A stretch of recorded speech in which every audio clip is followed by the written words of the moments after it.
کیا آپ جانتے ہیں کہ دنیا کے سب سے مقدس گھر خانہ کعبہ کی تعمیر کیسے ہوئی تھی؟ آخر وہ کون سا لمحہ تھا جب حضرت ابراہیم علیہ السلام اور حضرت اسماعیل علیہ السلام تپت صحرا میں اللہ کے گھر کی بنیاد اٹھا رہے تھے؟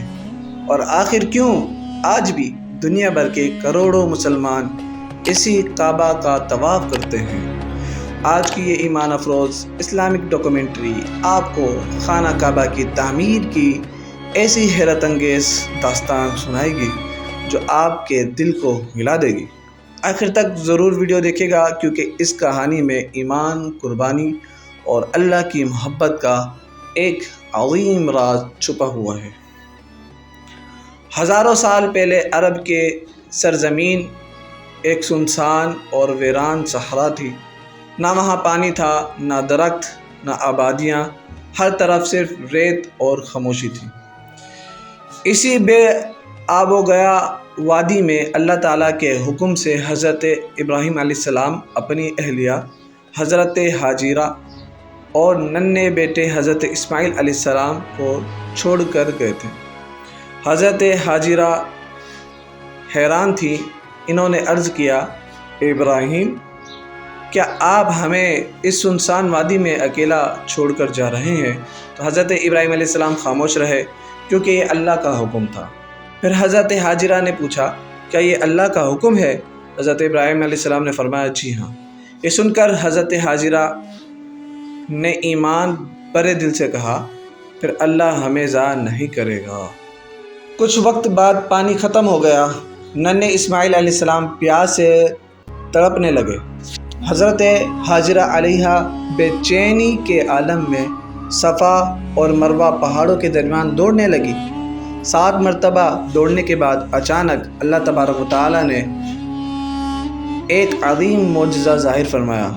حضرت اسماعیل علیہ السلام کے قدموں کے نیچے سے پانی کا چشمہ پھوٹ پڑا۔ یہی چشمہ آج زمزم کے نام سے پوری دنیا میں مشہور ہے۔ رفتہ رفتہ لوگ وہاں آباد ہونے لگے اور مکہ کی سرزمین آباد ہو گئی۔ کئی سال بعد اللہ تعالیٰ نے حضرت ابراہیم علیہ السلام کو حکم دیا کہ وہ اپنے بیٹے حضرت اسماعیل علیہ السلام کے ساتھ مل کر اللہ کے گھر کی تعمیر کریں۔ یہ ایک عظیم ذمہ داری تھی۔ حضرت ابراہیم علیہ السلام مکہ پہنچے اور اپنے بیٹے کو اللہ کا حکم سنایا۔ حضرت اسماعیل علیہ السلام فوراً تیار ہو گئے۔ باپ اور بیٹا دونوں اللہ کی رضا کے لیے ایک عظیم کام شروع کرنے والے تھے، اور وہ تھی کعبہ کی تعمیر۔ روایت کے مطابق خانہ کعبہ کی بنیادیں پہلے سے موجود تھیں جو وقت کے ساتھ مٹی میں چھپ گئی تھی۔ حضرت ابراہیم علیہ السلام اور حضرت اسماعیل علیہ السلام نے انہی بنیادوں پر دوبارہ تعمیر شروع کی۔ حضرت اسماعیل علیہ السلام پتھر لاتے اور حضرت ابراہیم علیہ السلام دیواریں تعمیر کرتے۔ تپتی دھوپ، گرم ریت اور سخت محنت، مگر دونوں کے دل اللہ کی محبت سے بھرے ہوئے تھے۔ جب خانہ کعبہ کی دیواریں بلند ہونے لگی تو حضرت ابراہیم علیہ السلام اور حضرت اسماعیل علیہ السلام دعا کرتے تھے، اے ہمارے رب، ہم سے یہ خدمت قبول فرما، بے شک تو خوب سننے والا اور جاننے والا ہے۔ یہ صرف ایک عمارت نہیں تھی بلکہ توحید کا مرکز بننے والا تھا۔ جب دیواریں اونچی ہو گئی تو حضرت ابراہیم علیہ السلام ایک خاص پتھر پر کھڑے ہو کر تعمیر کرنے لگے۔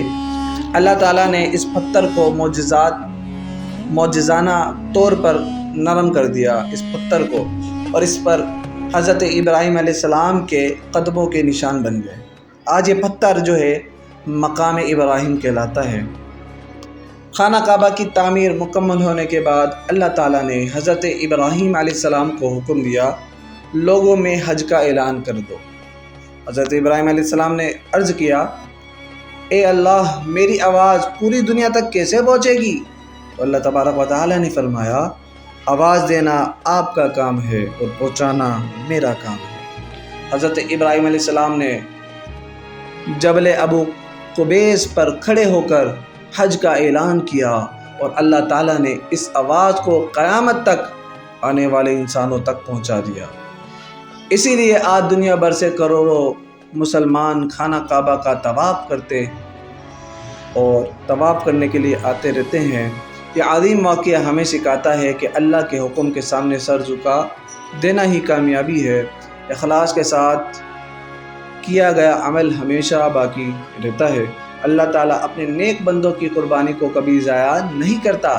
خانہ کعبہ صرف ایک عمارت نہیں ہے بلکہ توحید کی نشانی ہے۔ آج بھی جب مسلمان خانہ کعبہ کو دیکھتے ہیں تو ان کے دل میں محبت اور عقیدت سے بھر جاتے ہیں۔ یہ وہی گھر ہے جسے حضرت ابراہیم علیہ السلام اور حضرت اسماعیل علیہ السلام نے اللہ کی رضا کے لیے تعمیر کیا تھا۔ اللہ تعالیٰ ہمیں بھی اخلاص کے ساتھ، ایمان کے ساتھ اور اپنے گھر کی سچی محبت عطا فرمائے۔ میرے دوستو عزیزو، اگر آپ کو یہ ایمان افروز اسلامک ڈاکومنٹری پسند آئی ہو تو ویڈیو کو لائک کریں، شیئر کریں اور حافظ جی اکیڈمی کو سبسکرائب ضرور کریں تاکہ مزید اسلامی واقعات آپ تک پہنچتے رہیں۔ ملتے ہیں آپ سے نیکسٹ ویڈیو میں۔ اپنا رکھیں خیال۔ اللہ حافظ۔